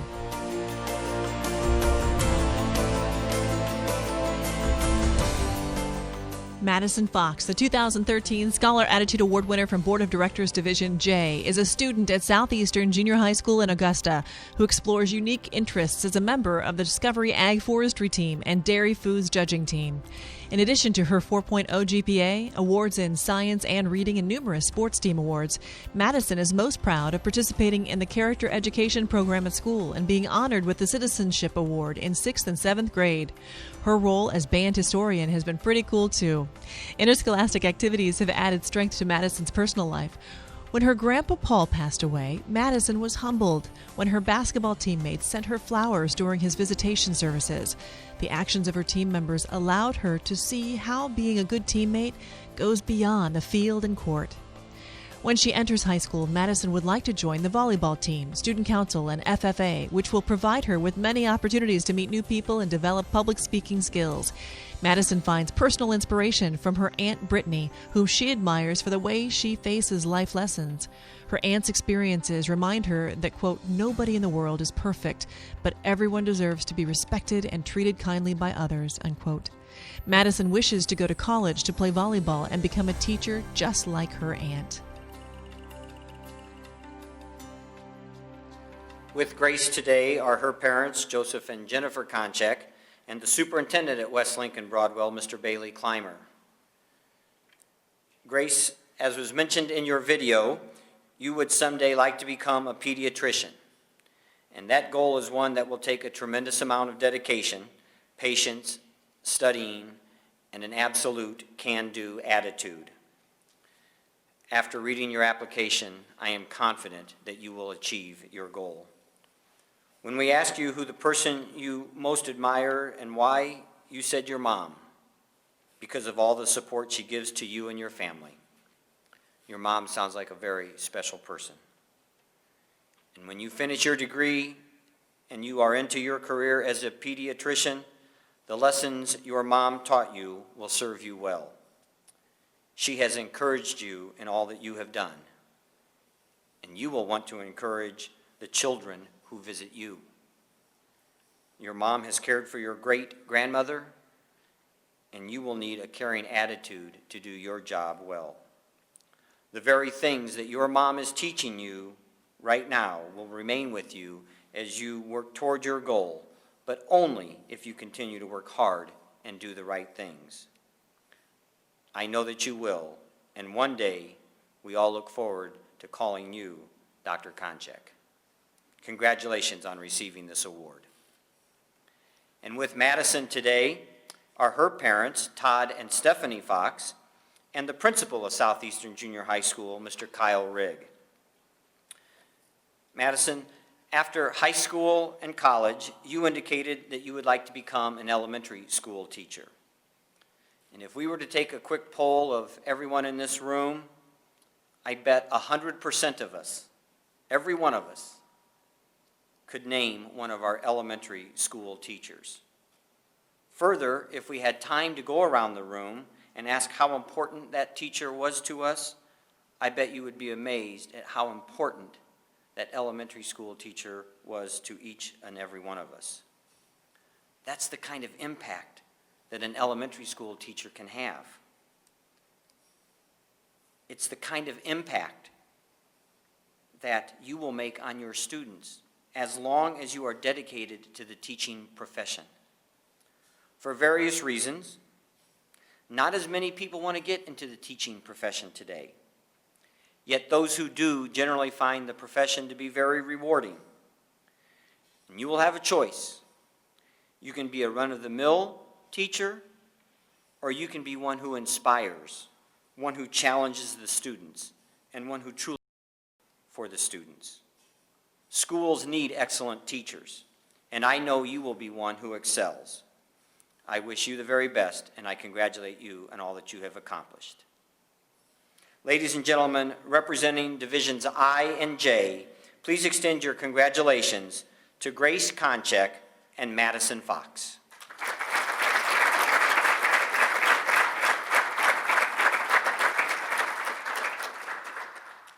And presenting Grace and Madison their awards will be our board member from Division I, Mr. Jerry Berkey, the principal of Mount Zion Junior High School and the president of the IESA Board of Directors.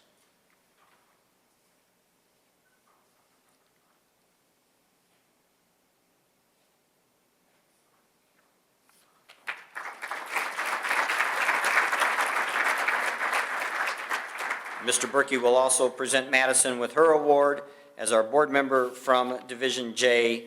Mrs. Dana Isaacson from Macomb Junior High School could not be with us today.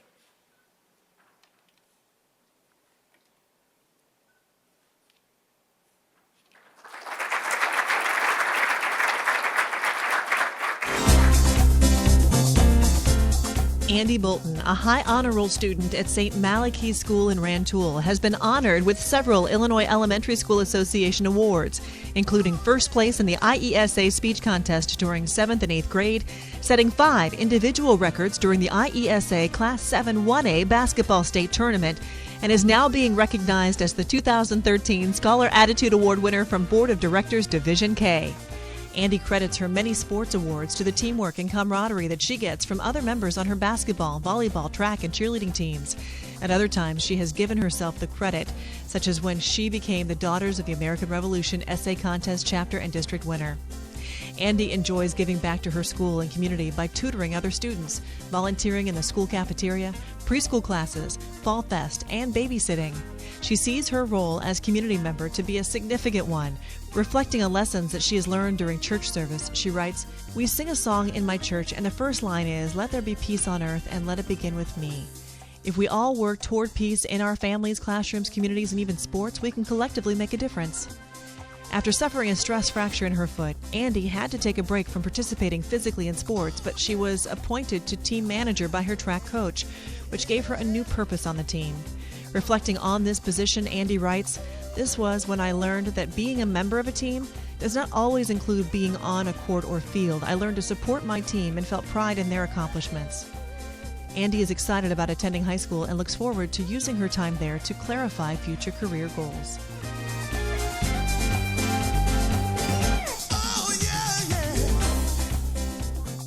Breezy Kepi, the 2013 Scholar Attitude Award winner from Board of Directors Division L, is a responsible student who has the courage to stand strong against the influences that she determines to be a mismatch for her life goals. As a straight-A student at Crestwood School in Paris, Breezy has been the recipient of many academic and athletic awards, with one of the most unique being the Veterans of Foreign Wars Patriots Pen Essay Contest winner from District 17. As a student athlete, Breezy takes pride in knowing that good sportsmanship is a part of her athletic character. She writes, "Whether I come home with a win or a lose, I want to know that I played with integrity and fairness." In the summer of 2011, Breezy broke her left hand while playing softball, but instead of sitting around for 6 weeks, she enrolled in summer enrichment classes where she learned cooking, sewing, woodworking, and creative writing. Volunteering at the Edgar County Homeless Organization has drawn Breezy's attention to the reality that many people in the world lack basic necessities that are often taken for granted by those that have them. It is her hope that all children could have the tools that they need to survive in life. As she explains, "I believe that every child has a special gift and should be given a chance to shine." Following in the footsteps of her mother and older sister, Breezy plans to pursue studies at the University of Illinois at Urbana-Champaign. With Andy today are her parents, Bob and Susan Bolton, and the principal of Rantoul St. Malachy, Mr. Jim Flaherty. Andy, over the course of the 15 years as I have reviewed the applications for our Scholar Attitude Award winners, I've had the chance to see and read some amazing transcripts. Your transcript may be the best one that I have ever seen, and I hope I don't embarrass you here, but your transcript had 68 grades posted. I counted them. 66 of those grades were A pluses. Not just A's, but A pluses. And that's incredible in that an A plus signifies even a little bit more than just A work. For the record, those other two grades were an A minus in music and an A in music, so I hope that you'll start working a little bit on your music grades, but I'm just kidding. Congratulations to you on your superb academic record.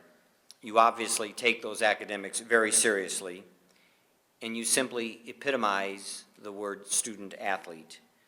You have enjoyed success at our level, and I am confident that you will achieve success in all that you do. My sincere best wishes and congratulations on winning this award.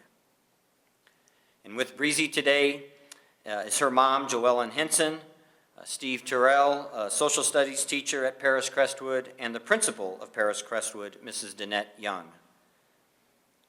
Breezy, in your application, you described a situation where you found it necessary to change peer groups because you were not comfortable with some of those choices that your former friends were making.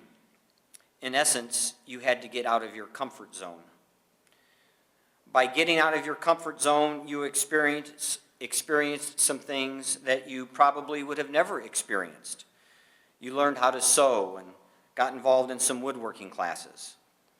And I really hope that as you get involved in high school activities and then perhaps attend the University of Illinois, you will feel much more comfortable trying new things so that getting out of your comfort zone isn't such a difficult thing to do. Because I guarantee you that every person in this room has experienced being out of our own comfort zone. It isn't easy. However, what I can guarantee you is that generally good things happen when you are out of your comfort zone for the right reasons. New experiences, meeting new people, seeing new places, generating new ideas. Those are all the result of getting out of one's own comfort zone. Embrace those changes and those chances, and success will come your way. Ladies and gentlemen, representing Divisions K and L, let's congratulate Andy Bolton and Breezy Kepi.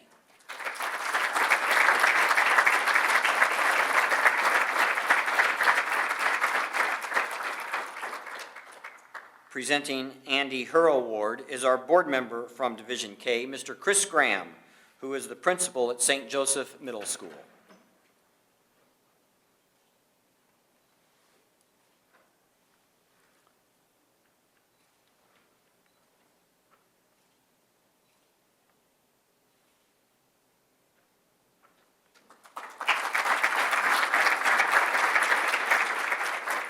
Presenting Breezy Her Award will be Mrs. Danette Young, who is our board member from Division L and is also the principal at Paris Crestwood, where Breezy attends.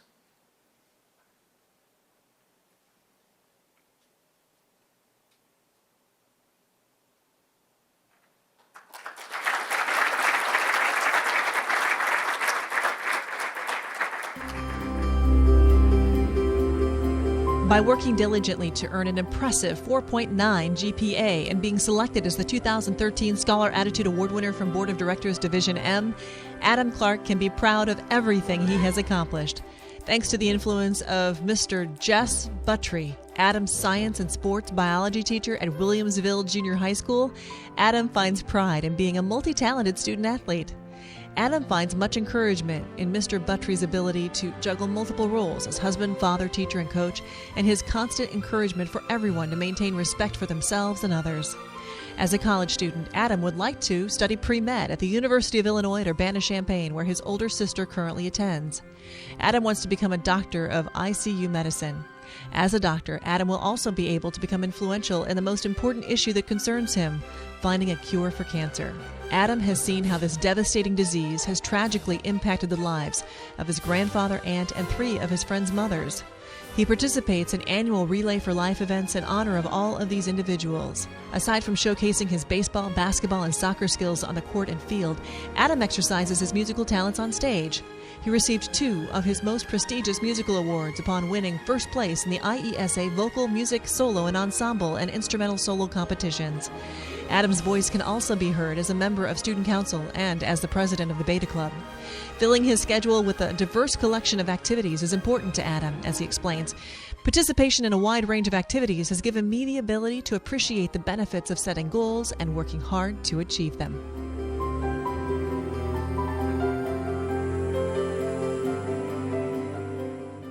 Wade Lawson is a young man who sees the value in getting a solid education and is not afraid to put learning first. Reflecting on his dedication to schoolwork, Wade writes, "There were times when I had to forfeit being with friends, watching TV, or playing my favorite video game to prepare for a class or an upcoming test. Although these were tough decisions to make, it is clear that these sacrifices have paid off." Wade has achieved a 4.0 GPA, and his teachers at Nuttall Middle School in Robinson describe him as being an outstanding, respectful, and responsible student who impressively completes all of his homework. You can also find his name on the perfect attendance roster for at least 2 quarters since 6th, 7th, and 8th grade. Even awesome people have others that they look up to, and for Wade, the 2013 Scholar Attitude Award winner from Board of Directors Division N, that person is his father, Justin Lawson. Wade writes, "I admire him for the influence he's had on my life and the encouragement he's given me to be the best person I can be." Wade also acknowledges the influence that his great-grandmother had on his love of sports. He sees his participation in sports and his desire to earn a master's degree in sports management as his own way of honoring her. Wade is an important figure at school and throughout the community, as he enjoys volunteering at a variety of events throughout the school year and summer months, and he is even learning how to be a skilled huntsman. Considering improvements that could be made in education, Wade believes that schools should have high standards for the way that students, teachers, and staff treat each other. He envisions communication and problem management courses to become part of the curriculum at all schools. With this training, Wade strongly believes that students would have more confidence and their self-esteem would be higher, he writes. He also notes that our schools would be safer and more enjoyable. With Adam today are his parents, Joe and Jennifer Clark, and the principal of Williamsville Junior High School, Mr. Clay Scheffler. Adam, many former winners of this award have said something similar in their application to what you said, that they too would like to find a cure for cancer. And my guess is that practically everyone in this room has been affected by that disease. I personally have had an older brother and a mother who've passed away from cancer, and you've lost your grandfather to cancer. There has to be a cure, and you hope to be a doctor. And maybe you will be the doctor that finds that cure for cancer. And wouldn't it be something if Adam Clark from Williamsville Junior High School, Williamsville, Illinois, is known someday as that doctor who finds that cure? I don't know if it will happen, but what I know will happen is that if you're going to dream, you dream big. You may or may not find that cure, who knows? But I guarantee you that if you set your goals, work hard, study hard, and do things the right way, you will be successful no matter what you do in the future. And I wish you the very best in all your future endeavors. And with Wade today are his parents, Justin and Ashley Lassen, and the athletic director of Robinson Nuttall, Mr. Eric Dean. Wade, I couldn't help but notice when we asked you what your plans are after you graduate from high school, you replied that you wanted to follow in the footsteps of Robinson native Myers Leonard and attend the University of Illinois. And in the video, we saw a picture of you and Myers standing next to each other. And for those of you who may not know who Myers Leonard is, Myers was a first-round draft pick by the Portland Trail Blazers this past year after a very nice career at the University of Illinois. And he just finished playing his first year in the NBA. And oh, by the way, he's just a little over 7 feet tall. You know, I remember when he played in our state basketball tournament 7 years ago, 2006. He played in the 8th grade tournament over in Farmington, Illinois. The first game, Myers poured through a whopping 2 points. And in the second game, which they unfortunately lost, he scored 13 points. And those aren't necessarily impressive numbers, but he kept trying. And so it's with that as a background that I want to share an email with you and to the rest of your fellow winners that is from none other than Myers Leonard. He writes, "Hi, I'm Myers Leonard from the NBA Portland Trail Blazers.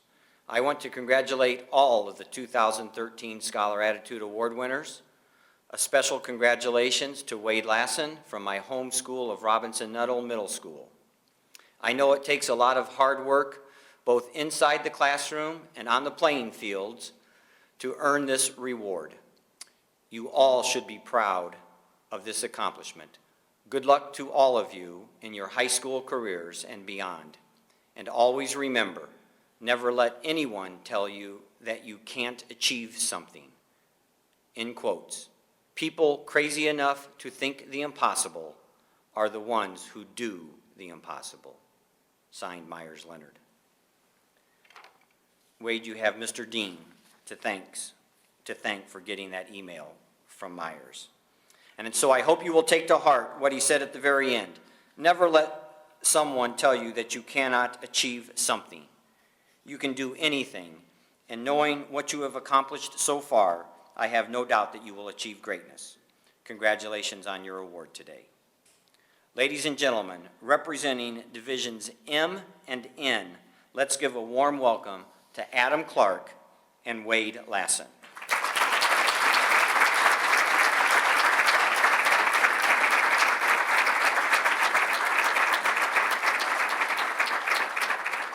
Presenting Adam his award will be our board member from Division M, Mr. Fred Lamke, who is the principal at Riverton Middle School.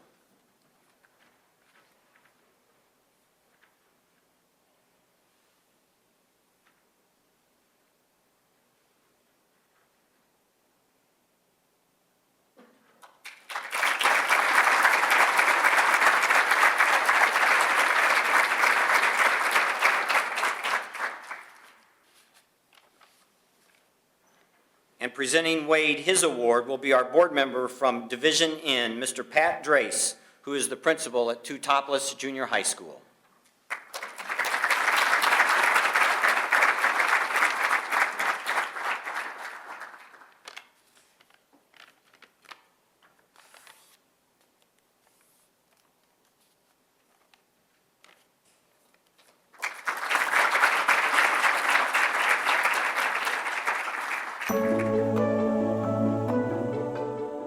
Michael Picciotti, the 2013 Scholar Attitude Award winner from Board of Directors Division O, is an honor roll student athlete at Lincoln Middle School in Edwardsville. Whether you are a spectator at one of his school's baseball, basketball, track, cross country, tennis, dodgeball, or swimming events, it's a pretty good chance that you will see Mike doing what he loves. One of his greatest achievements occurred this year when he was selected to be a starter on his 8th grade basketball team. Just like his impressive list of sports when it comes to plans for college, Michael is keeping his options open. The University of North Carolina, the University of Iowa, and Notre Dame are all on his list of possible schools to attend, and he would like to earn a degree in either pre-med or engineering.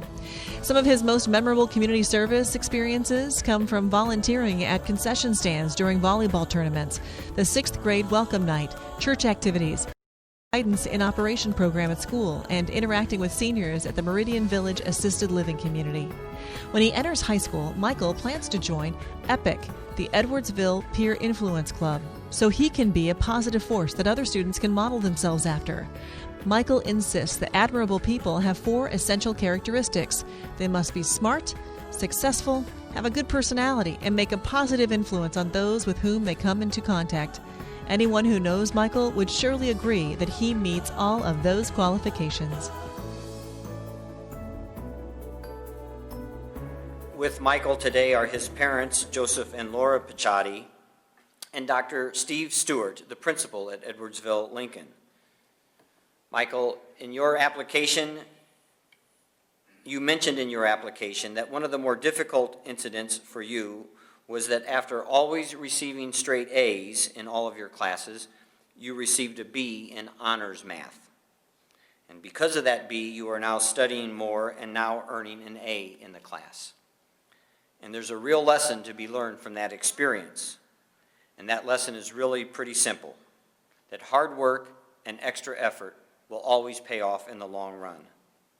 Those who try and cheat and not do the extra things that it takes to be successful may gain something in the short run, but they lose in the long run. Those who do the things the right way will always be the winner. Your favorite athlete, Mike Trout, is a testament as to the success that can be achieved with hard work and dedication. He went from a relatively unknown baseball player last year to winning Rookie of the Year and finishing second place in the American League MVP voting. So as you continue on into high school and beyond, don't ever forget the value of working hard and always doing your best. Congratulations on all of your accomplishments, and good luck in all that you do. Ladies and gentlemen, please meet Michael Picciotti.